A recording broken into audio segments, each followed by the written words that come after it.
अभी तक के नुपुर शर्मा की गिरफ्तारी नहीं की गई। और जो सत्य लिख रहा था, जिसको लिखा और लोगों को तक पहुंचाया जिसने, जुबैर, आज उसको जिस तरह से गिरफ्तार किया गया, उस पर मुकदमे लगाए गए, उसको रिमांड में भेजा गया 14-14 दिन की। तो क्या मतलब ये इंसाफ है? क्या ये न्याय है? ये तो न्याय का कत्ल है। अगर आज मीडिया सही होता, आज गोदी मीडिया अगर सही होता, जो अंजाम घटनाएं दी जा रही हैं देश के अंदर, वो ना होती। हमेशा नाइंसाफ़ी का पक्ष लिया गया है, जुल्म को आगे किया गया है, नाइंसाफ़ी की गई है, जुल्म किया गया है। जुबैर के साथ जुल्म हुआ है, नाइंसाफ़ी हुई, इसकी मैं कड़ी निंदा करती हूँ। मोहम्मद जुबैर के ऊपर 6 मुकदमे दर्ज किए गए थे और फिलहाल उन्हें सुप्रीम कोर्ट से राहत मिल गई है। 6 के 6 मुकदमे में उन्हें अंतरिम जमानत दे दी गई है। मैं राजधानी लखनऊ में मौजूद हूं और हमारे साथ बातचीत करने के लिए इस वक्त सामाजिक कार्यकर्ता उज़्मा परवीन जी हैं। उज़्मा परवीन जी, किस तरीके से आप देख रही हैं, जो व्यक्ति सच्चाई को सामने लाता है उसे गिरफ्तार कर लिया जाता है, लेकिन जो मुखिया है, उसकी जनक है, खुलेआम घूम रही है, कह रही है मुझे डर लग रहा है कहीं मुझे गिरफ्तार ना कर लिया जाए। सुप्रीम कोर्ट जाती है, उसे लगभग 20 दिन की जो है कि एक तरीके से मोहलत दे दी जाती है, राहत दे दी जाती है। जिसे हिंदुस्तान में डर लगता हो वो नेपाल चला जाए और वो पाकिस्तान चला जाए। पहले तो मैं ये कहना चाहूँगी, मुझे हिंदुस्तान में डर नहीं लगता, मैं तो कहीं नहीं जाऊंगी। जिसे हिंदुस्तान से ज़्यादा डर है, जिसे भारत से ज़्यादा डर है, वो पाकिस्तान जाए, वो नेपाल जाए।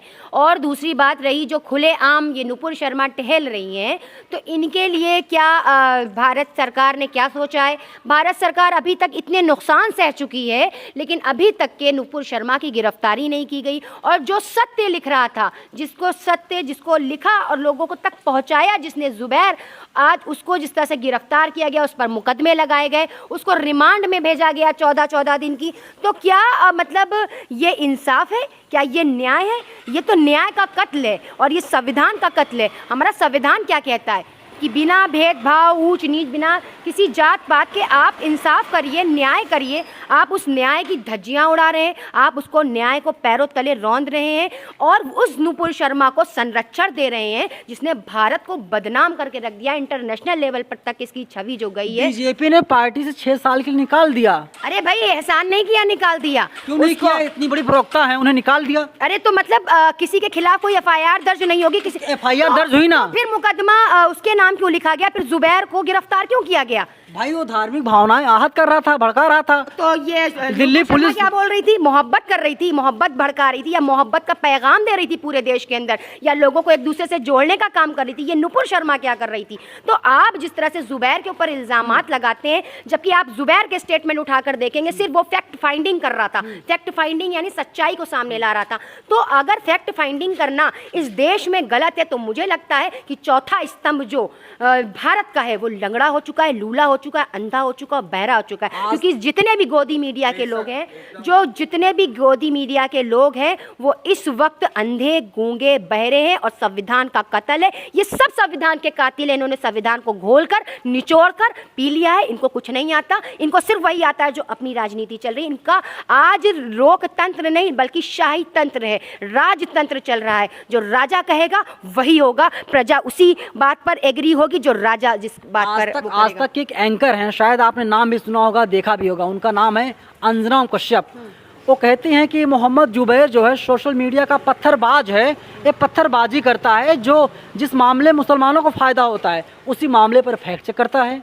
देखिए, गोदी मीडिया क्या कहती है क्या नहीं कहती, ये तो पूरी दुनिया जानती है। अंजना कश्यप ने जो कोर्ट, अंजना ओम कश्यप की आप जो बात कर रहे हैं, इनके ऐसे स्टेटमेंट उठाकर देखिए जो भड़काऊ हैं। नवीन जिंदल जैसे लोग और अंजना ओम कश्यप जैसे लोग, और ये जो क्या नाम है, और जो भी जितने भी बैठे हैं मीडिया कर्मी, जो एंकर अपने आप को बताते हैं, वो एंकर नहीं, वो डाकू हैं। डाकू जो डाका डाल रहे हैं, जो संविधान पे डाका डाल रहे हैं, जो भारत पे डाका डाल रहे हैं। इन्होंने भारत को बेचकर खा लिया है। जब हमारा मीडिया, जब हमारा पत्रकारी झूठ की बुनियाद पर रुकेगा तो हमारा भारत कहाँ जाएगा? हमारे भारत का, देश का भविष्य कहाँ जाएगा? तो मैं इस बात कड़ी निंदा करती हूँ कि हमारा जो स्तंभ है चौथा वो सही नहीं है। अगर आज मीडिया सही होता, आज गोदी मीडिया अगर सही होता, जो आज जो अंजाम घटनाएं दी जा रही हैं देश के अंदर वो ना होती। हमेशा नाइंसाफ़ी का पक्ष लिया गया है, जुल्म को आगे किया गया है, नाइंसाफ़ी की गई है, जुल्म किया गया है, जुबैर के साथ जुल्म हुआ है, नाइंसाफ़ी हुई, इसकी मैं कड़ी निंदा करती हूँ। मैं आपसे मेरा आखिरी सवाल यही है, मैं आपसे जानना चाहता हूँ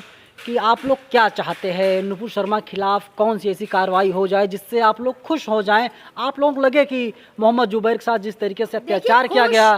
खुश तो इंसान जब होता है जब देश में अमन होता है, जब देश में सुकून होता है, जब देश में सुकून होता है। लेकिन देश में सुकून तब होगा जब ऐसे भड़काऊ भाषण देने वाली नुपुर शर्मा को गिरफ्तार किया जाएगा, ताकि दूसरों के लिए सबक हो जाए ये कि किसी के खिलाफ अभद्र भाषा, किसी धर्म के खिलाफ अभद्र टिप्पणी करने। मैं आपसे जानना चाहता हूं कि जो देश की सबसे बड़ी अदालत है, सुप्रीम कोर्ट ने कहा है, मोहलत दे दी उन्हें और 10 अगस्त तक किसी प्रकार की गिरफ्तारी उनकी नहीं हो पाएगी।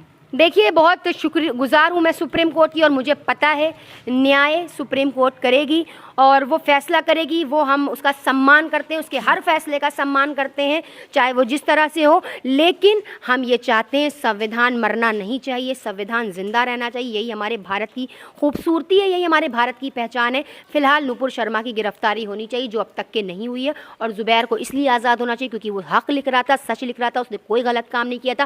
फैक्ट फाइंडिंग करना, सच लिखना, अपनी कलम को सच्चाई के लिए उठाना, ये गलत नहीं है बल्कि जुल्म के खिलाफ आवाज़ है। और ये आवाज़ जब उठती, जब इंसान सच को लिखता है, तो मैं ये चाहती हूँ कि जितने भी जुबैर के खिलाफ मुकदमे हैं उनको वापस लिया जाए, उसे रिलीज़ किया जाए और उसे राहत दी जाए, और नुपुर शर्मा जैसी भड़काऊ भाषण देने वाली महिला को गिरफ्तार किया जाए। शुक्रिया। चलिए, बहुत बहुत शुक्रिया आपका। देखिए, इनका साफ यही कहना है कि जो नुपुर शर्मा हैं उन्हें गिरफ्तार किया जाए, और सुप्रीम कोर्ट पर इन लोगों को पूरा भरोसा है और उम्मीद है कि जिस तरीके से मोहम्मद जुबैर को राहत मिली है और आगे भी राहत यूं ही जारी रहेगी। लखनऊ से नेशनल दस्तक के लिए मैं नवीन कुमार नंदन।